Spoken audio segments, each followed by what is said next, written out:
हरे कृष्णा, राधे राधे। हम सभी साधक श्री चैतन्य महाप्रभु की चरितावली श्रवण कर रहे हैं। प्रसंग है महाराज प्रताप रुद्र को प्रेमदान। श्री कृष्ण चैतन्यमयी दया के निमित्त जिन्होंने राज्य के इतने बड़े भारी मान और ऊंचे कुल के अभिमान का तथा छत्र चामर आदि चिन्हों का परित्याग कर दिया, वे भक्तवर महाराज प्रताप रुद्र जी हमारे पूजनीय तथा माननीय हैं। कबीर बाबा ने सच कहा है, पिए का मिलना सुगम है, तेरा चलन न वैसा, नाचन निकली वापुरी, फिर घूंघट कैसा। सचमुच जहाँ पर्दा है वहाँ मिलन कैसा, जहाँ बीच में दीवार खड़ी है वहाँ दर्शन सुख कहाँ, जहाँ अंतराय है वहाँ सच्चा सुख हो नहीं सकता। जब तक पद प्रतिष्ठा पैसा परिवार पांडित्य और पुरुषार्थ का अभिमान है, तब तक प्यारे के पास पहुंचना अत्यंत ही कठिन है। जब तक अहम कृति की गहरी खाई बीच में खुदी हुई है, तब तक प्यारे के महल तक पहुंचना टेढ़ी खीर है। जब तक सभी अभिमानों को त्याग कर निष्किंचन बनकर प्यारे के पाद पद्यों के समीप नहीं जाता, तब तक उसके प्रसाद को प्राप्त करने में कोई भी समर्थ नहीं हो सकता। इसलिए महात्मा कबीरदास जी ने कहा है, चाखा चाहे प्रेम रस, राखा चाहे मान, एक म्याने में दो खड़क, देखी सुनी ना कान। महाराज प्रताप रुद्र जी जब तक राज्य सम्मान के अभिमान में बने रहे और दूसरे आदमियों से संदेश भिजवाते रहे, तब तक वे महाप्रभु की कृपा से वंचित ही रहे। जब उन्होंने सब कुछ छोड़ छाड़ कर निष्किंचन भक्त की भांति प्रभु पाद पद्यों का आश्रय ग्रहण किया, तब वे महाभाग परम भागवत बन गए और उनकी गणना परम वैष्णव भक्तों में होने लगी। महाप्रभु बलगांडी की पुष्प वाटिका में सुखपूर्वक विश्राम कर रहे थे। संकीर्तन और नृत्य की थकान के कारण प्रभु के सभी अंग प्रत्यंग शिथिल हो रहे थे। उनके कमल के समान नेत्र कुछ खुले हुए थे और कुछ मुदे हुए थे। प्रभु अर्धनिद्रित अवस्था में पड़े हुए शीतल वायु के स्पर्श से परमानंद का सा अनुभव कर रहे थे। वे इतने में ही सार्वभौम भट्टाचार्य का संकेत पाकर कटकाधिक महाराज प्रताप रुद्र जी प्रभु के दर्शनों के लिए चले। महाराज ने अपने राजसी वस्त्र उतार दिए थे। छत्र चवर तथा मुकुट आदि राज चिन्हों का भी उन्होंने परित्याग कर दिया था। एक साधारण से वस्त्रों को ओढ़े हुए नंगे पैरों ही वे प्रभु के दर्शनों के लिए चले।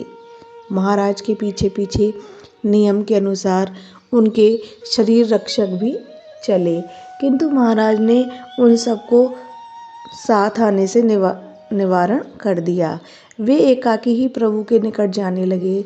महाराज ने देखा सभी भक्त आनंद में विभोर हुए पेड़ों की सुखद शीतल छाया में पड़े हुए विश्राम कर रहे हैं। महाराज की दृष्टि जिन वैष्णवों पर पड़ी, उन सबको ही उन्होंने हाथ जोड़कर प्रणाम किया।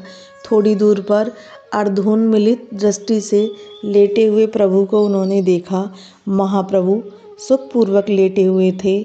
महाराज पहले तो कुछ सहमे, फिर धीरे धीरे जाकर उन्होंने प्रभु के पैर पकड़ लिए और उन्हें अपने अरुण रंग के कोमल करों से धीरे धीरे दबाने लगे। पैर दबाते दबाते वे श्रीमद् भागवत के दशम स्कंद के गोपी गीत का गायन करने लगे। रास मंडल में रसिक शिरोमणि श्री कृष्ण जी सहसा अंतर्ध्यान हो गए हैं।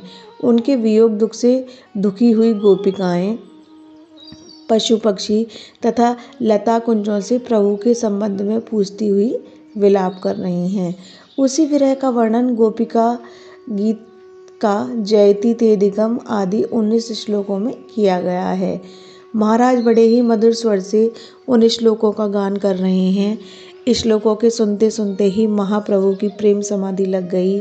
उन्हें प्रेम के आवेश में कुछ ध्यान ही ना रहा कि हमारे पैरों को कौन दबा रहा है और कौन यह हमारे हृदय को परम शांति देने वाला अमृत रस पिला रहा है। प्रभु अर्धमूर्छित अवस्था में वाह वाह, हाँ हाँ, फिर आगे कहो ऐसे शब्द कहते जाते थे।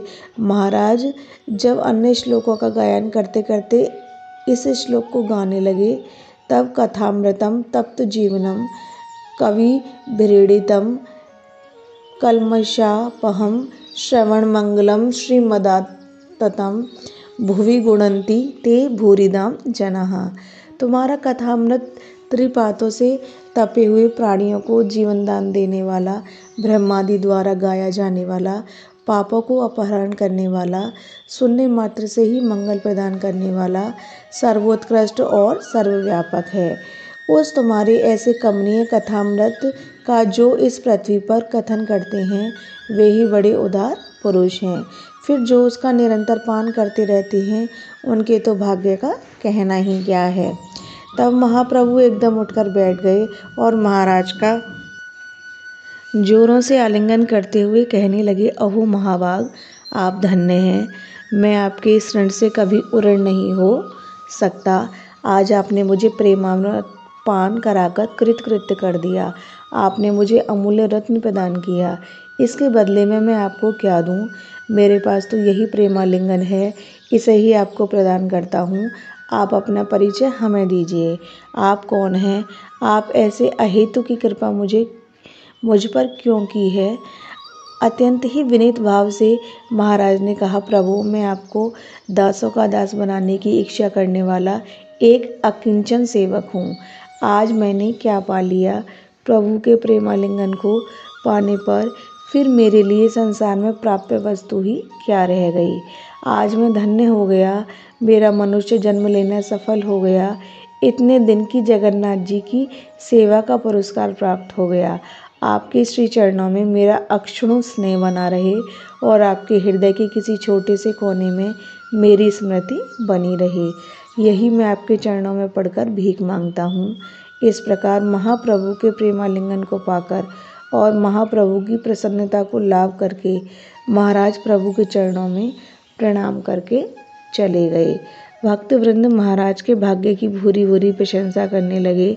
उसी समय जाकर महाराज ने वाणीनाथ के हाथों बलगंडी का भगवान का बहुत सा प्रसाद प्रभु के समीप भिजवा दिया। प्रसाद में सैकड़ों वस्तुएं थीं। 50 प्रकार के छोटे बड़े अलग अलग जाति के आम थे। केला, संतरा, नारियल, नारंगी तथा और भी भांति भांति के फल थे। किशमिश, बादाम, अखरोट, अंजीर, काजू, छुआरे, पिस्ता, चिरौंजी, दाख, मखाने और भी 50 प्रकार की मेवा थे। भांति भांति की मिठाइयाँ थीं। अनेक प्रकार के पेय पदार्थ थे। उन नाना भांति के पदार्थों से वह वाटिका भवन भर गया। भगवान के ऐसे प्रसाद को देखकर प्रभु को परम प्रसन्नता हुई। वे अपने हाथों से ही भक्तों को प्रसाद वितरण करने लगे। एक एक भक्त को 10-10, 20-20 दौने देते तो भी सब चीज़ें थोड़ी थोड़ी उनमें नहीं आती।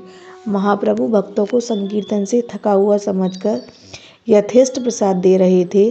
सभी को प्रसाद वितरण करके प्रभु ने उसे पाने की आज्ञा दी, किंतु प्रभु के पहले प्रसाद को पा ही कौन सकता था। इसलिए प्रभु अपने मुख्य मुख्य भक्तों को साथ लेकर प्रसाद पाने बैठ गए। सभी ने खूब डटकर प्रसाद पाया। महाप्रभु आग्रहपूर्वक उन सबको खिला रहे थे। भक्तों से जो प्रसाद बचा वह अभ्यागतों को बांट दिया गया।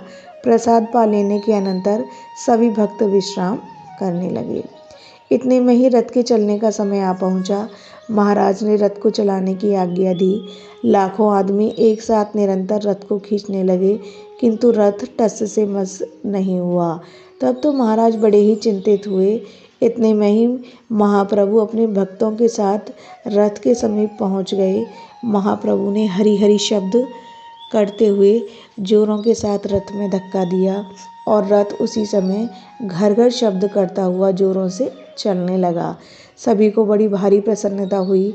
गौड़ीय भक्त जगन्नाथ जी की जय, गौरचंद्र जी की जय, श्री कृष्ण चैतन्य की जय आदि जय जयकारों से आकाश गुंजाने लगे।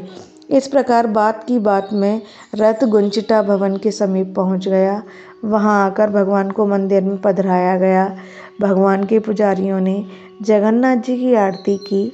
महाप्रभु ने मंदिर के सामने ही कीर्तन आरंभ कर दिया। बड़ी देर तक संकीर्तन होता रहा। फिर महाप्रभु सभी भक्तों के सहित भगवान की संध्याकालीन भोग आरती में सम्मिलित हुए।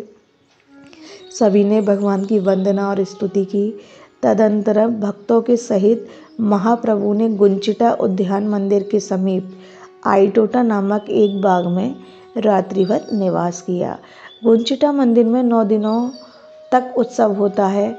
महाप्रभु भी तब तक भक्तों के सहित यहीं रहे। अब यह प्रसंग यहीं विश्राम लेता है। हरे कृष्णा, राधे राधे।